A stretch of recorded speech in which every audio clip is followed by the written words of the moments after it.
So welcome everybody to the Lunch and Learn for this month. Um, so this month we will be just reviewing all of the new features that have gone into TransIT since our last Lunch and Learn. We had a couple fixes go in, and then I'll touch on the tip we have for this month. And so that's our agenda for this call. So everything is since our September 19th, I believe, was the date of our last Lunch and Learn. So for starters, I'm just going to read out what the enhancements were that went into TransIT, and then I'm going to jump into TransIT so that I can actually demonstrate what those features are. So it just so happens that all of the enhancements that went into TransIT since our last call all were surrounding the scheduler plans that are available under plans. So not sure how many people are currently using scheduler plans, but we do have it on the list of one of our future Lunch and Learn so that people can be up to date with the functionality surrounding scheduler plans. So the first new feature that went into the scheduler plans is that when you're creating a new event and you select a role from the role drop-down list, only the users that have that role set up for them are going to be available to them or to you when you select from the drop-down list. So in previous, it had all of the users that were available based on your user records. But of course, having it be a smaller list makes it much quicker when you're building out new events for your plan. The next item is that we added the ability to assign columns to an event for the type, category, and group columns. And so an example of when you'd use this is if you're creating a coverage report, a schedule, if the same user has two different types of coverage that they're providing, let's say they are providing both remote and on-site support, you can have different colors assigned so that just visually when you're looking at the plan, you can see which days they're going to be on-site versus the days that they're going to be remote. The next item is the default sort when adding a new event has been updated to be based on the role. So previously the default was just as you added new events to your scheduler plan, it just added them down the list. But now by default, it is set to be by role, and then so it will be alphabetically by role. The next is the start and finish date now default to the start date that the plan is set up for, as opposed to being just the date, like the current date. So it just saves you time when you go to enter a new date for an event. It's going to automatically pull in dates based on the dates that you have your plan set up for. So if I was creating a plan today and it doesn't start until February, then the dates are obviously going to pull based on February, which makes it a lot quicker when I'm entering items in. Looking at the scheduler plan, when you hover your cursor over an assigned user, it's now going to pull in their email address and their phone number, and that's the information that comes from the user record. So again, just making it a quick visual for, let's say you need to contact the person that's showing on the schedule. It makes it easy to be able to contact them. The last item isn't something that you would be needing unless you're using one of our services. So if we're helping you with a project, we're now available to be selected as a resource in your plans. And so where it says make, that's a make colleague. So like I mentioned, we had a couple fixes that went in. The first fix is that events from the scheduler plan no longer appear on the totals of the dashboard on the plans page. And then the other issue that was fixed had to do with when you're doing a quick entry or a quick edit on a spreadsheet plan, when you were double clicking the category or the group fields, it wasn't retaining the information in those two fields if you were using the double click option. So now those fields are working appropriately. You can double click to make edits to them. But as always, if you're wanting to make an edit to an item on a plan, you can right click to select to edit that activity. So now I'm going to jump into TransIT. So I'm going to take a step back here for a second. And I'm just going to go back and review what it actually looks like for all those items that I was talking about.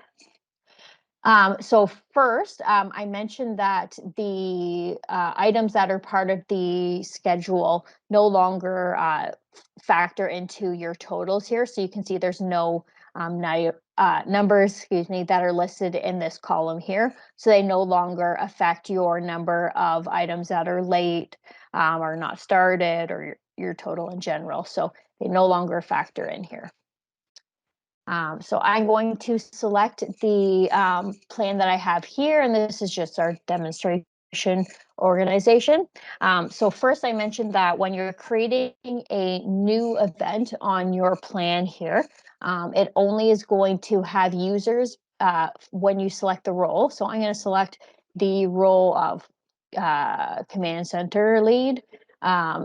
When I select options from the drop-down list here for assigned, it's only going to pull in options that have that user assigned to them. Have that role assigned to them in their user records. So previously it was a whole long list of everybody that you have set up for your organization. Now it's obviously much quicker to just select only the options that are appropriate for the role that you selected in your event. So as you can see on the schedule plan here, you can see that we've got a few different colors that are displaying here, and they are for the type of coverage that that are being used for the person who's assigned to them. So you can see that for both this Addison demo and this Travis Alabaster, they've got two different colors that are showing in their row. And you can see in the type column, they've got remote and on-site as options for them. So you can right click to edit that event to see the type of support that they're offering, but based on knowing what you've got set for your colors, or letting your team know anytime that you see blue, that's going to be when you are remote, and anytime you see green, that's going to mean that you're on site. So it just helps from a visual perspective to when you're taking a look at your schedule plan. So if you're wanting to set up a new color here, that's something that's available in the org settings. So that's not going to be something that everybody has access to set up themselves. It's only going to be an option for those that are set up as administrators for your organization. I will show how to do that. And if you don't have access to that and it is something that you're needing to have set, then you'll have to contact your administrator. So now from the settings page, we have schedule colors listed in the list here. So I'm going to create a new option. I'm just going to say training. And so the color, if you see in the description column here, the code here is a Pantone color or a hex color, depending on what you refer to it as. So you can open, in your Google, you can open up a website that's going to provide you with either Pantone colors or hex colors. You can select whatever color you're wanting to select. It's going to generate a code for you. So if you copy this code here, and take that into TransIT, I can paste my code in here, and then I can go and start adding new items to my plan. So I'm going to go back into my plan here,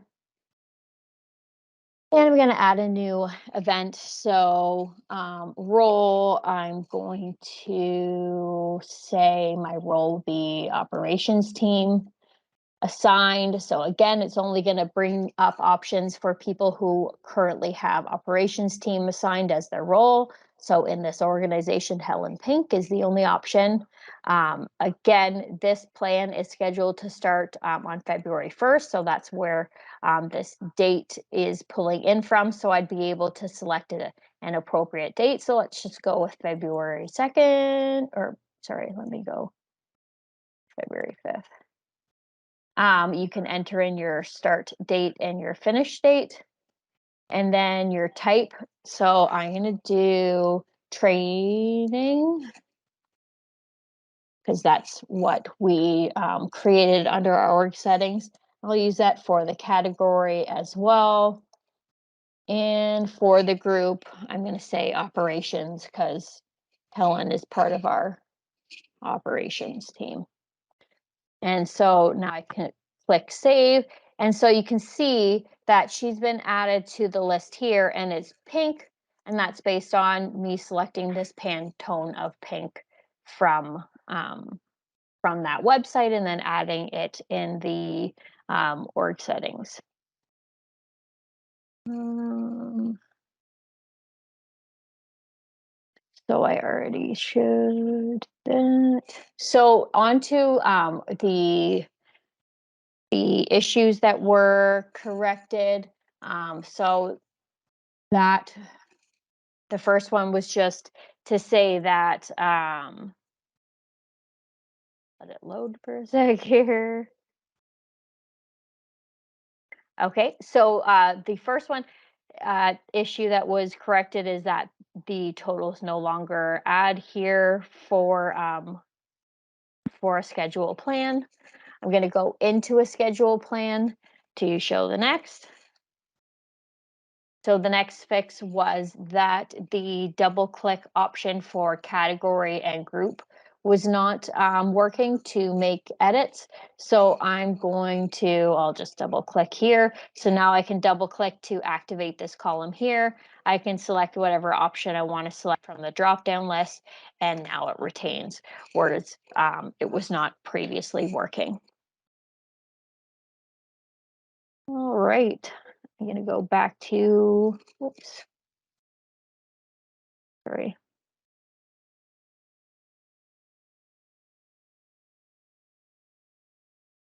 So the tip of the month that we have for this month is if you work in a different time zone than your site, so if you work remotely and the site that you work with is Eastern Standard Time, but you're living in Mountain Time, then you want to make sure that you adjust the time zone on your PC when you're creating a plan so that when the others on your team that are in that other time zone are viewing the plan, they're looking at things based on the appropriate date and time zone. So you'll want to make sure that once you create your plan, it's based on the time zone of your site. But then when you're finished with your plan, you'll want to make sure that you change your PC back to the time zone that you are living in. And that way, when you're actually viewing the plan yourself, you're viewing it based on times that are applicable to you.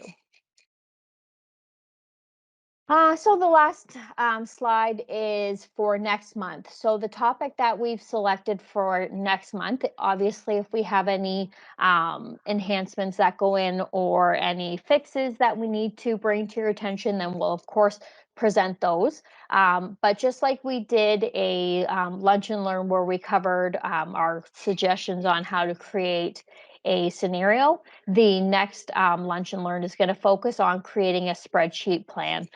So I'm not sure if everybody on the call is using plans at their site, but we want to make sure that everybody is up to date with the functionality around creating spreadsheet plans so that you can make use of that functionality.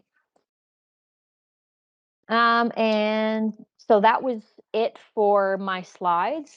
Are there any questions that anybody has based on what I've presented today?